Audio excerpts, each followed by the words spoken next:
Warren Buffett dikenal sebagai salah satu orang terkaya di dunia. Ia sangat ahli dalam hal investasi. Nama lengkapnya adalah Warren Edward Buffett. Lahir di Omaha, Nebraska, Amerika Serikat pada tanggal 30 Agustus 1930. Kemampuannya menciptakan nilai tambah ini sudah kelihatan sejak kecil.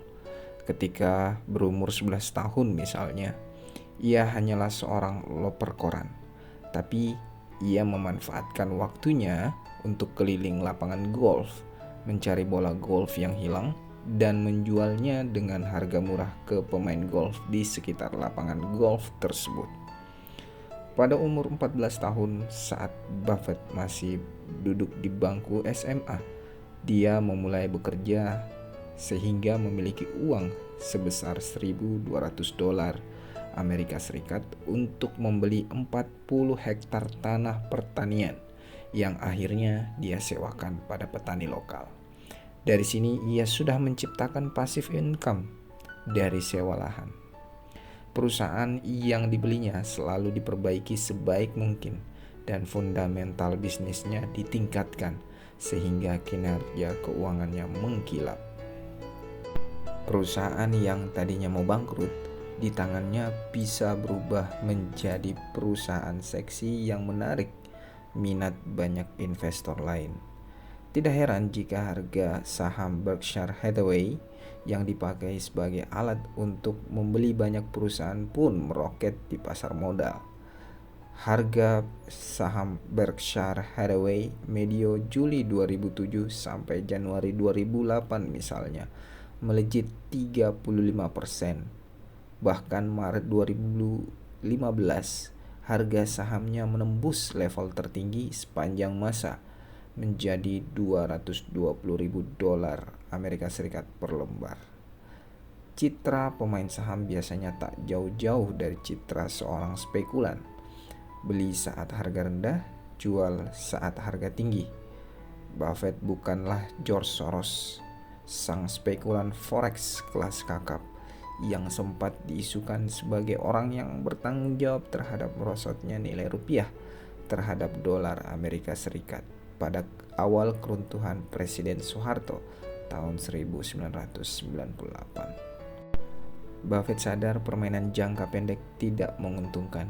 Hal ini ia pelajari sejak umur 11 tahun saat ia membeli saham pertamanya City Service seharga $38.25 Amerika Serikat per lembar. Setelah itu dia menjual kembali saham tersebut seharga $40 Amerika Serikat.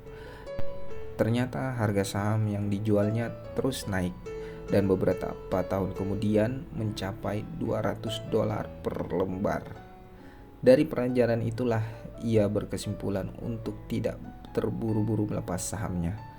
Langkah bisnis Buffett akhirnya adalah tentang investasi jangka panjang pada saham-saham perusahaan yang produknya ia kenal dengan baik. Itulah sebabnya ia tidak pernah mau membeli saham Microsoft atau perusahaan.com. Meski ia pernah ditertawakan investor lain karena keengganannya ini. Kini ia justru tertawa paling akhir karena sebagian besar investasi.com hangus. Ia selamat dari badai.com tahun 2000-an karena sama sekali tidak ikut-ikutan investasi di sana. Investasi jangka panjang juga bermakna bisnis. Buffett tidak pernah menerapkan prinsip beli saham tetapi membeli bisnis. Meski saham Coca-Cola sempat ambruk pada tahun 1998-1999, ia tetap bersandar pada tren jangka panjang. Ia pertahankan saham Coca-Cola hingga kini. Langkah-langkah bisnisnya begitu mempesona dan cerdik, sehingga ia selalu menjadi buruan para jurnalis bisnis. Begitu banyak pula media yang sudah menuliskan profilnya. Nyaris setiap langkah Buffett adalah langkah investasi dengan membeli saham perusahaan.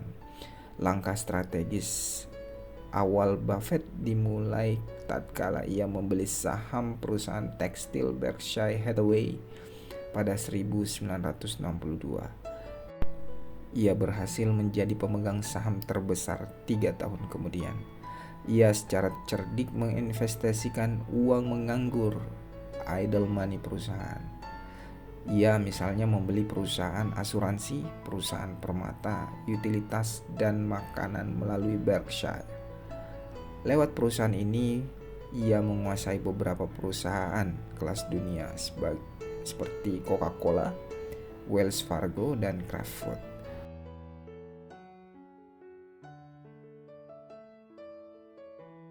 Warren Buffett sesungguhnya sudah lama berjanji untuk menyumbangkan harta manakala ia meninggal. Namun Juni 2006, Buffett bertindak lebih cepat dengan mendermakan sebagian besar sahamnya di Berkshire.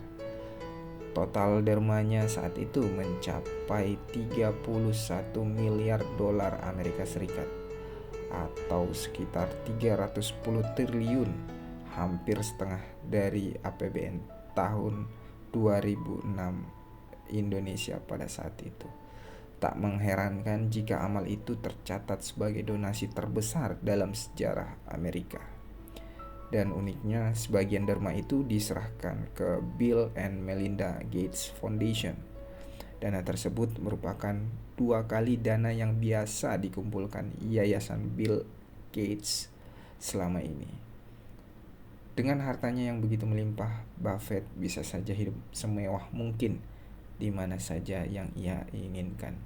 Namun, ia tetap memilih hidup sederhana di rumah yang dibelinya 4 dekade lalu di Omaha.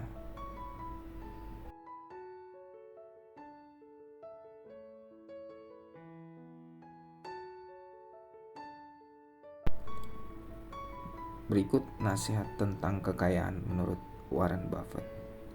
Pesan pertama, anjurkan anak Anda untuk berinvestasi sedini mungkin. Pesan kedua, dorong anak Anda untuk memulai belajar berbisnis.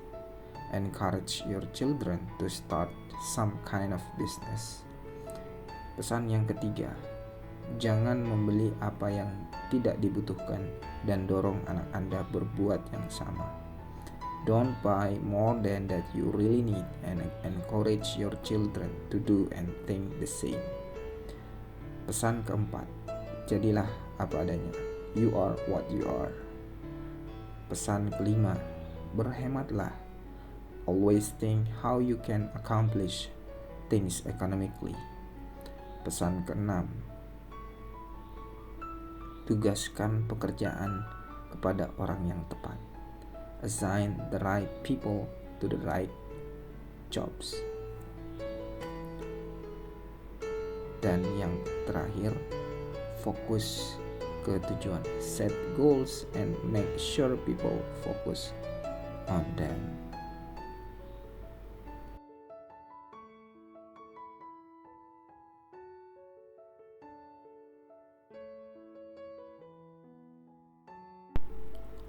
Demikian profil dari Warren Edward Buffett, seorang investor dan orang terkaya kelima di dunia versi majalah Forbes.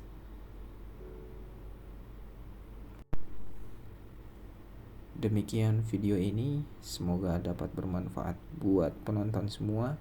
Jangan lupa subscribe, like, and share video ini agar bisa bermanfaat untuk banyak orang. Sampai jumpa di video selanjutnya. Stay safe and stay healthy.